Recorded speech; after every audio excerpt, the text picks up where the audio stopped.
I have been in a romantic relationship with Ryan for 8 years, and whenever I brought up marriage, he always said to wait longer. It was not until my 28th birthday party that friends playfully urged Ryan to marry me. He lowered his gaze in silence, and as I watched him, my heart gradually cooled, leading me to finally decide to let go.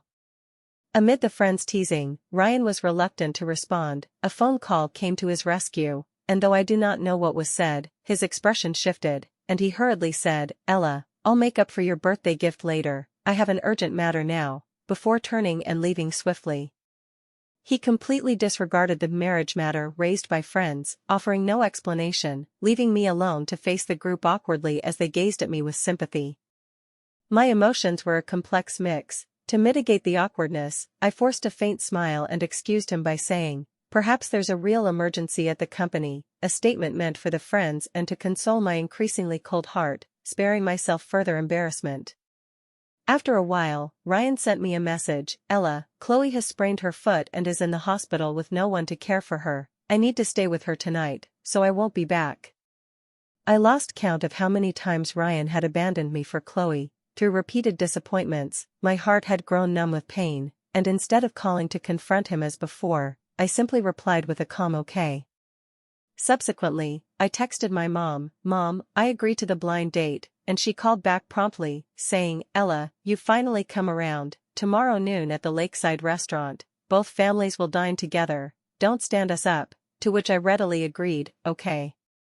My mother seemed to sense something unusual and cautiously asked, "Ella, you and Ryan," I interjected, replying, "It's already impossible," and she sighed without further comment. The birthday party concluded in a slightly awkward atmosphere. Sitting in the car, I sent Ryan a message I had mentally rehearsed countless times. "Thank you for 8 years of companionship. Today, we part amicably." This was the first time in 8 years I proposed a breakup. During that period, Ryan had suggested it numerous times, especially after Chloe's return, whenever I grew jealous and upset, yet I had never consented. This time, I resolved to let go and allow them to be together. As for the gift he mentioned, I no longer held any expectations, given his repeated broken promises.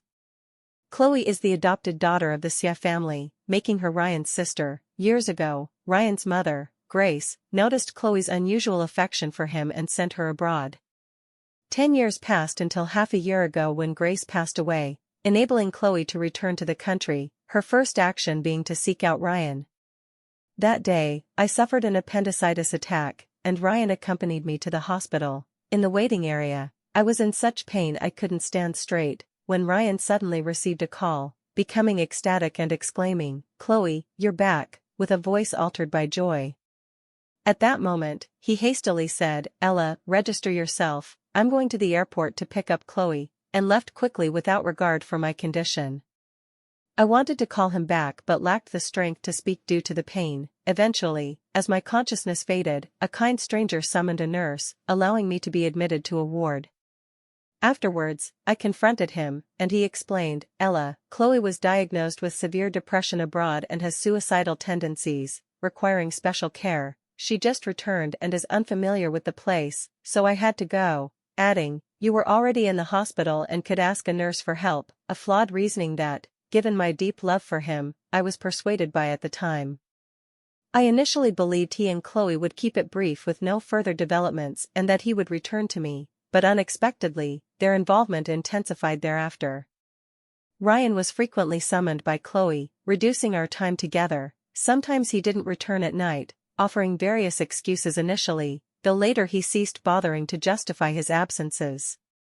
Within the mere 3 months since Chloe's return, I met Ryan fewer than 10 times. He and Chloe were nearly inseparable, constantly together, which I found intolerable. That day, I went to intercept him downstairs at his company, despite his prior explicit request not to visit, as it negatively impacted him. Yet, desperate to see him, I went anyway. Sitting in the lobby's waiting area, I saw him emerge with his colleagues, chatting and laughing, with Chloe among them. His colleagues teased, "Ryan, your girlfriend is so thoughtful, delivering lunch every noon and picking you up after work. We're envious of such a great girlfriend." Ryan beamed with happiness, his gaze toward Chloe brimming with affection, saying, "Indeed, having a girlfriend like Chloe is my fortune."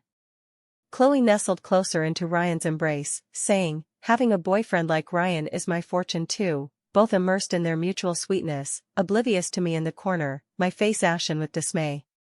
For a fleeting moment, I wanted to charge forward and demand, "If Chloe is your girlfriend, then what am I?" But ultimately, I opted for silence. I followed Ryan, Chloe, and his group of colleagues to their reserved restaurant, witnessing them enter a private room. Hiding in the adjacent room, I overheard them say, celebrating the successful 10-year romantic journey of Ryan and Miss Chloe. 10 years?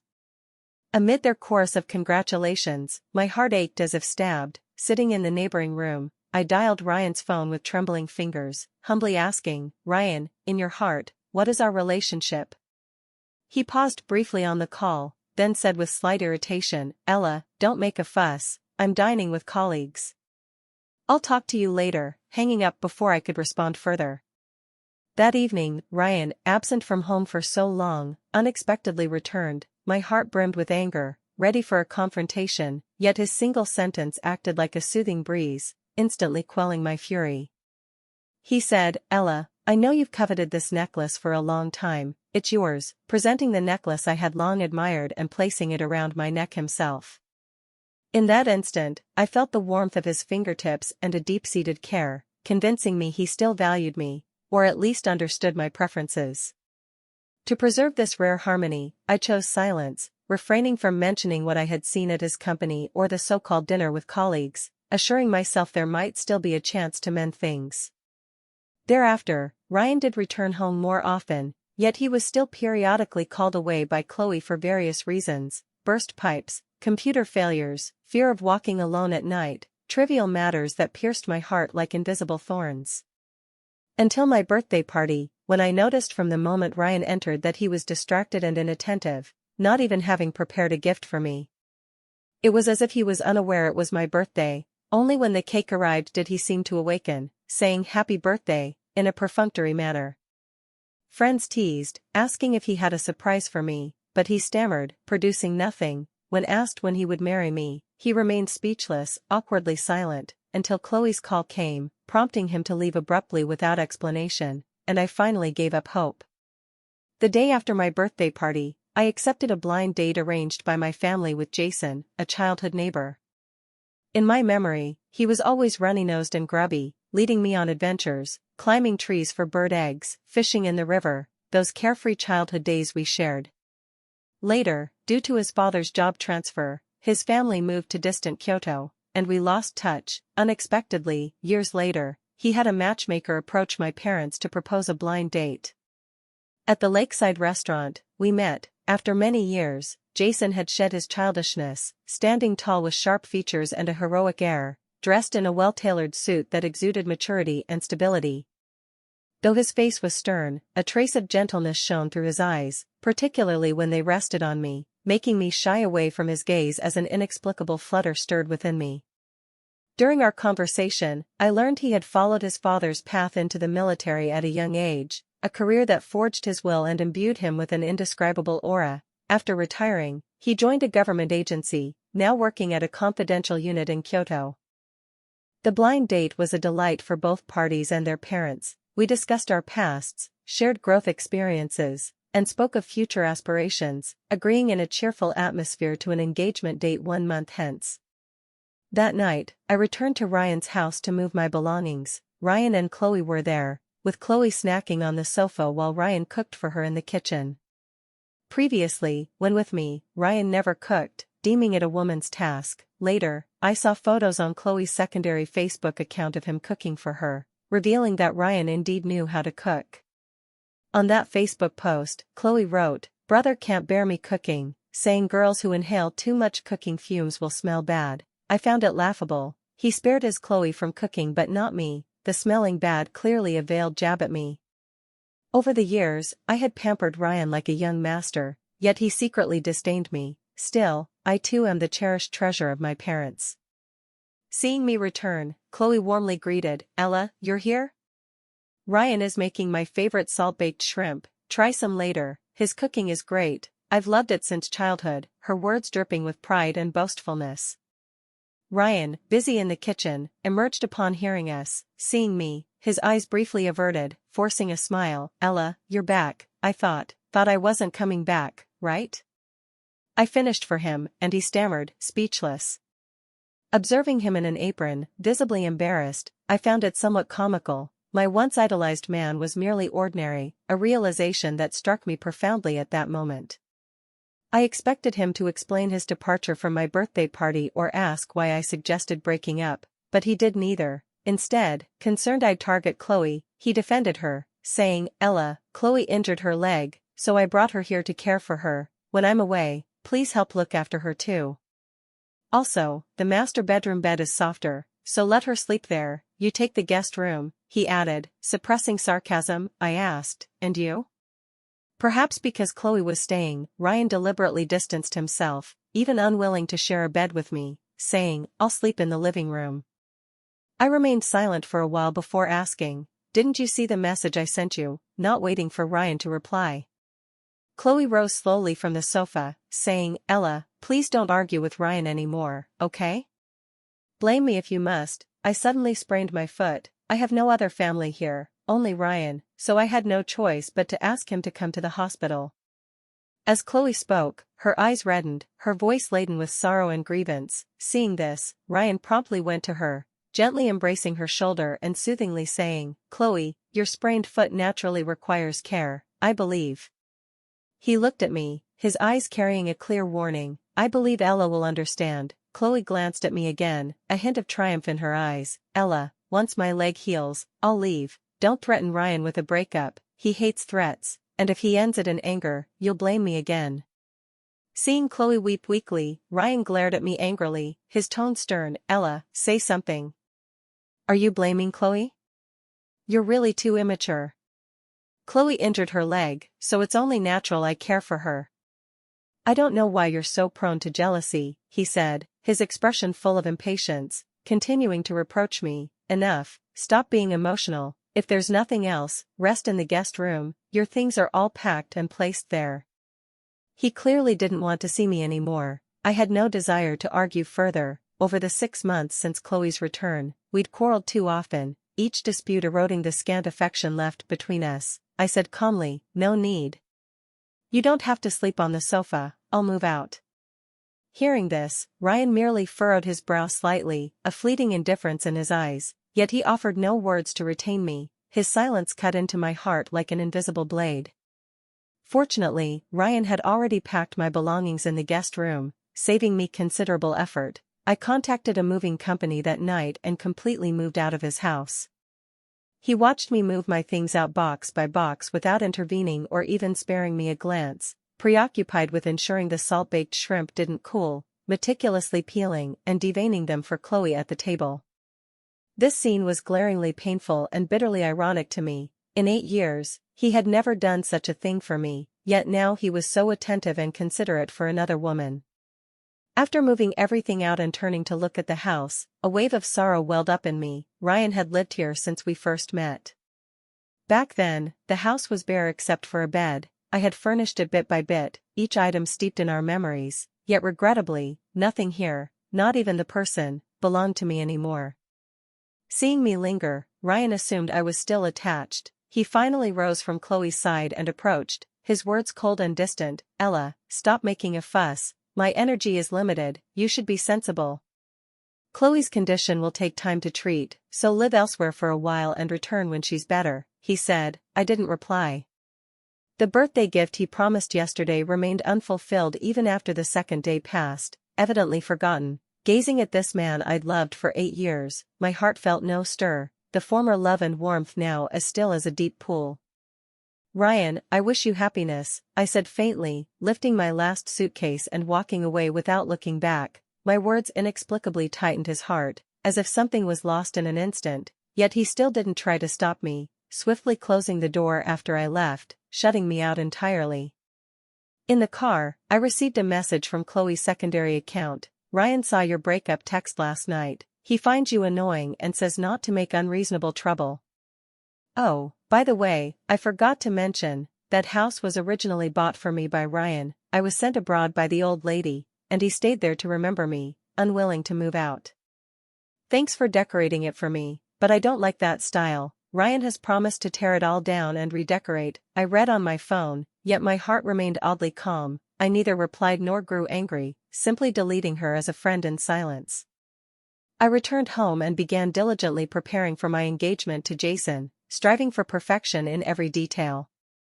I next saw Ryan when I went to the bridal shop to try on wedding dresses. Upon entering, I spotted Ryan and Chloe there too, trying on dresses, suggesting an impending celebration. Ryan was tenderly adjusting Chloe's skirt hem, his eyes full of affection, his movements exceptionally gentle, as if handling a priceless artwork. "Chloe, you look truly beautiful in a wedding dress," Ryan sincerely praised. Chloe stood before the mirror, admiring her beauty, her face radiant with happiness. She seemed to notice me at the door, saying to Ryan, "Ryan, when will the wedding ring you designed for me be ready?" Words that suddenly pierced my heart. A ring designed by Ryan? Though not a professional jeweler, Ryan, an architectural designer, had once promised me in a moment of affection that he'd design our wedding ring. Now, he bestowed that honor on another, and despite no longer loving him, my heart still stung as if pricked by a needle. Still adjusting Chloe's skirt, unaware of me at the door, Ryan said indulgently, "Soon, in a couple of days, then we can wear the ring I designed and take wedding photos, fulfilling your dream," to which Chloe corrected, "Our shared dream," and Ryan smiled without objection. He stood up slowly, but the moment he did, he caught sight of me in the mirror, a flash of surprise crossed his eyes, and he turned sharply, calling out, "Ella." For a moment, Ryan was flustered, a hint of panic in his eyes, but he quickly composed himself, asking, "Ella, why are you here?" Before I could answer, he furrowed his brow, suspecting something. "Did you hear that Chloe and I were coming here for wedding photos and come to disrupt us again?" Disrupt? Hearing that word, I let out a self-deprecating laugh. Previously, to keep him from getting too close to Chloe, I had indeed done some wild things, which, in his view, were merely disruptions. Now it seemed I had indeed disrupted their relationship, but I wouldn't anymore. I said calmly, "I'm not interested in what you two do," prompting Ryan to ask warily, "Then why are you here?" As he spoke, he stepped in front of Chloe, as if fearing I'd suddenly lash out at her. I stayed silent, recalling how, shortly after Chloe's return, she lived alone in an apartment. Once, she claimed a man was lurking in the hallway, frightening her, and called Ryan over in the dead of night. Sensing something amiss, I went there with others. I knocked on their door, Ryan answered in a bathrobe, and before he could react, I stormed into the master bedroom, finding Chloe in lingerie, reclining seductively on the bed. Seeing me, she panicked. I stepped forward, slapped her twice, and cursed, "You wretch, how dare you seduce my boyfriend?" Ryan, rushing into the bedroom and seeing me strike Chloe, grew furious, shoving me aside forcefully to embrace his weeping foster sister, comforting her softly. He also yelled at me, "You madwoman, what's wrong with you?" Caught off guard, I crashed into the nightstand, gashing my forearm, a scar I still bear today. Regaining my senses, I was about to speak when Chloe preempted me, softlying, "Ella, don't make everyone lose face again." Prompted by her, Ryan recalled that incident, after which he faced much ridicule from friends and family, fueling his anger further.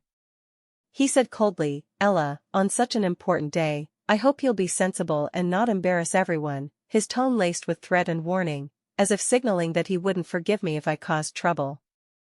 I smiled indifferently, my heart at peace. "Relax, I won't cause trouble. I'm not here for you too." Yet Ryan, unconvinced, pressed, "Then what are you here for?" At that moment, a tall figure appeared beside me, encircling my waist. "Ella, sorry I'm late," he said, and turning to Jason, I smiled. "No, you're right on time, I arrived early." Jason gazed at me tenderly, his eyes sparkling with affection. We shared a smile, and he asked, "Are these two your friends?"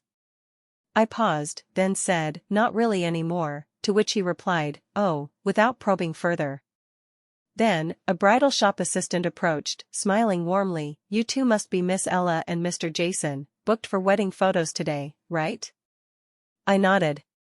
"Please follow me," the assistant said enthusiastically, as Jason and I had booked the premium package. I didn't glance at Ryan's reaction, simply linking arms with Jason to follow her. At that moment, Chloe's voice rang out, "Ella, to stop Ryan and me from taking wedding photos, you just grabbed some random man. Are your personal affairs always this chaotic? Her words ignited anger within me. Restraining myself, I retorted, at least he and I are both single now, unlike some who incessantly clung to someone else's boyfriend without any sense of propriety or boundaries. Chloe's face darkened instantly, but instead of confronting me, she clung to Ryan's arm. Ryan, he looked at me disapprovingly, chiding, Ella, must you be so harsh? I met his gaze, questioning, in what capacity are you reprimanding me? You should manage your own people instead of pointing fingers at others, leaving Ryan speechless with frustration. Pointing at Jason, he said, Ella, you brought this man to take wedding photos just to spite me?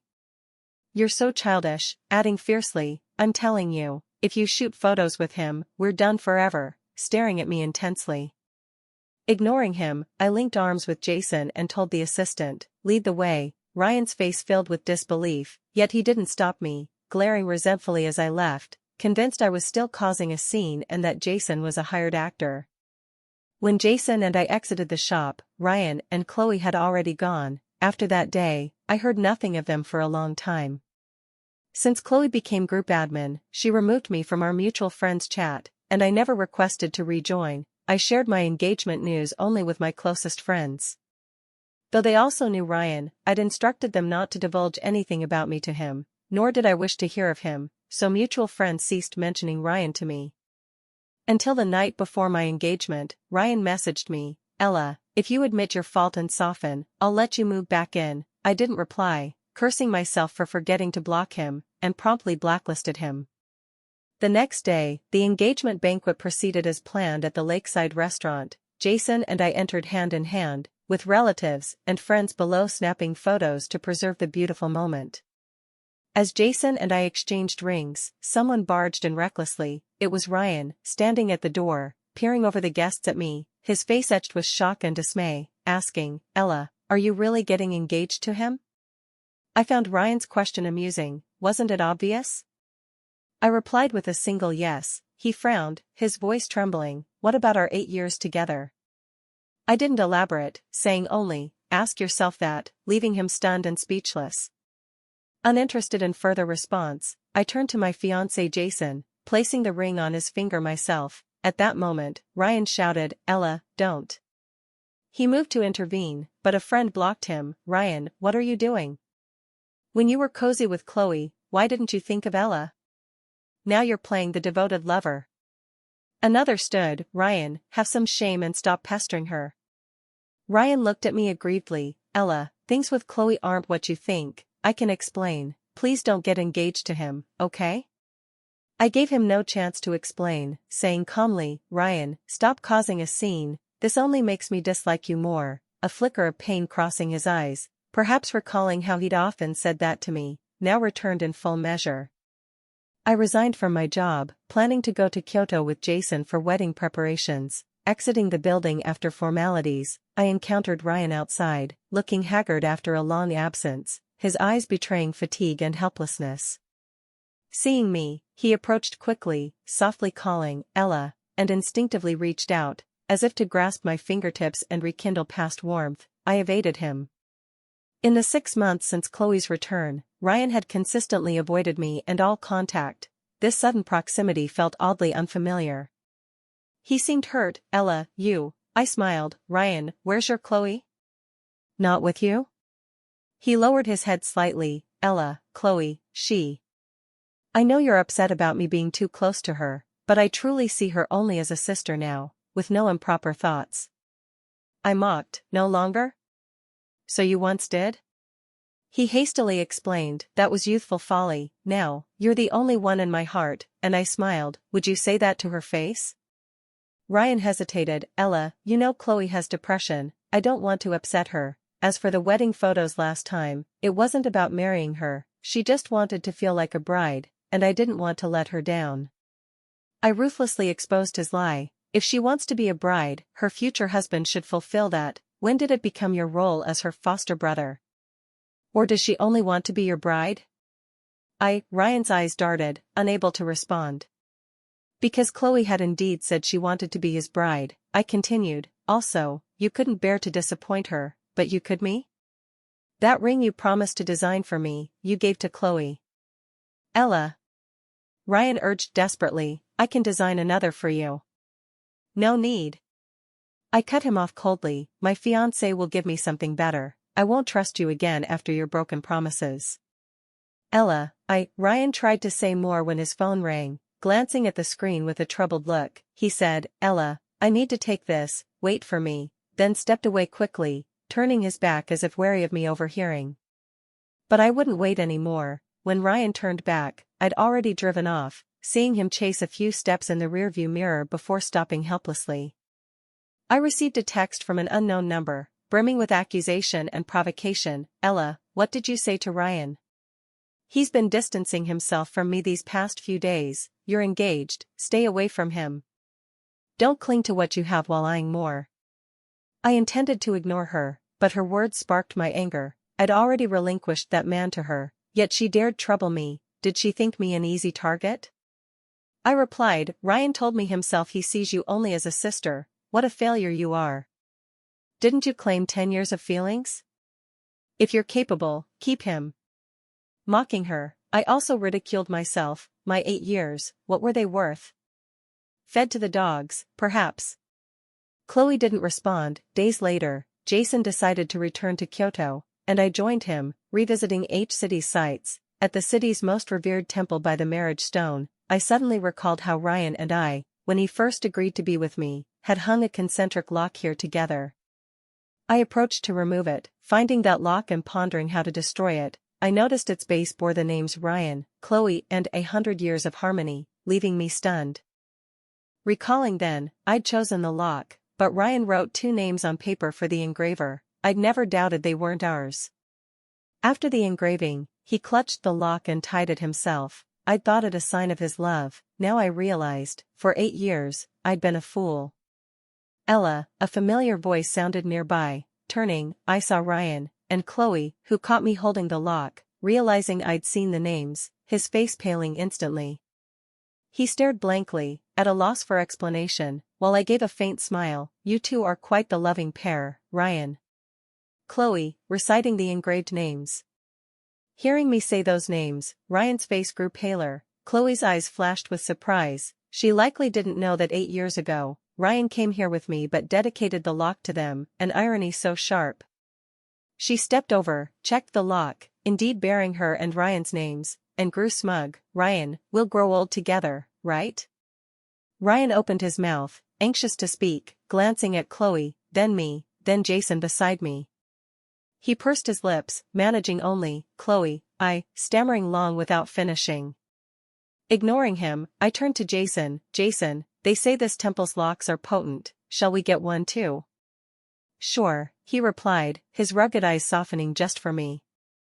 As I linked arms with Jason to leave, Ryan called out, Ella. I turned calmly, and after his lips quivered, he uttered just 3 words, I'm sorry. A mocking smile curled my lips, but I didn't reply. To me, those words came too late. I'd found my happiness, and he was destined to be a mere passerby in my life. The day before Jason and I left H City, my friend messaged me, glee in her tone, Ella, guess what? Chloe's so-called severe depression was fake, Ryan found out, and they're fighting at the hospital now. Accompanying her message was a video showing Ryan and Chloe arguing fiercely in the hospital. Ryan appeared unhinged, his voice hysterical. Chloe, why did you lie to me? Didn't you say you had severe depression? Chloe tried to deflect. Ryan, that doctor's talking nonsense. My records are from Country M. He wouldn't understand, but Ryan cut through. Dr. Wong studied in Country M and returned. Unable to hide, Chloe cried pitifully, Ryan, do you know what my life abroad was like? I just wanted you to care for me more after returning. What's wrong with that? Ryan roared, you shouldn't have deceived me. Do you know how many times I let Ella down for you? She's engaged to someone else now, and I couldn't win her back because of you. Haven't I been good enough to you? Chloe broke down at his words, screaming, Ryan. Don't blame it all on me. You ditched Ella because you didn't love her that much. In your heart, it's me you love. The lock bears our names. Face your heart. The concentric lock. Ryan's face turned ashen. Chloe, I admit, for 2 years after you left, I couldn't let you go. when Ella pursued me, I agreed casually, then, it was you in my heart, but after 8 years with Ella, I've long seen her as my only wife. If you hadn't returned suddenly, how could Ella have left me? Ryan closed his eyes in anguish, but Chloe pressed, unyielding, enough, Ryan, is admitting you love me that hard? When you were with Ella, one call from me, and you'd come, abandoning her countless times. You gave her a necklace I rejected. On her birthday, you left her for my call. Clearly, I'm the one in your heart. Hearing about the birthday, Ryan suddenly recalled something, his eyes glinting faintly, murmuring, right, I promised Ella I'd make up her birthday gift.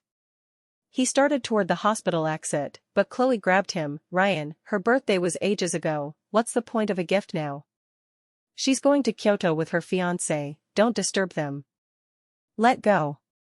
Ryan shook her off forcefully for the first time. Chloe fell, yelping in pain, but he didn't look back, leaving resolutely. The video ended there. My friend added, Ella, if Ryan seeks you, don't give him a kind look, to which I replied lightly, he won't find me, I've moved and changed my number long ago.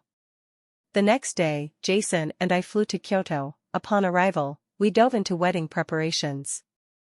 Jason cared for me meticulously, integrating me into his social circle and introducing me to his friends personally. On holidays, he planned trips to explore every corner of Kyoto, helping me adjust swiftly to this unfamiliar city. This reminded me of my time with Ryan, when it took 3 years to accidentally appear at a dinner with his friends, finally standing before them as Ryan's girlfriend. Compared to him, Jason offered me greater security. I heard of Ryan again through my friend, who said, Ryan's gone mad looking for you. Yet, mutual friends revealed nothing of my whereabouts, knowing only that I'd come to Kyoto. He followed, but never found me.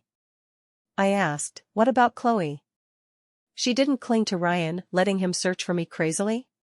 She replied, Chloe used a child as leverage to lure him back, but Ryan's no fool, he secretly did a paternity test, it's not his. From then on, I ceased seeking news of Ryan, focusing entirely on my wedding preparations with Jason. Our wedding took place as scheduled, grand and solemn. In the wedding car en route to the venue, I glimpsed Ryan wandering the streets, forlorn, his former vibrance gone. I merely smiled faintly, heading to my groom.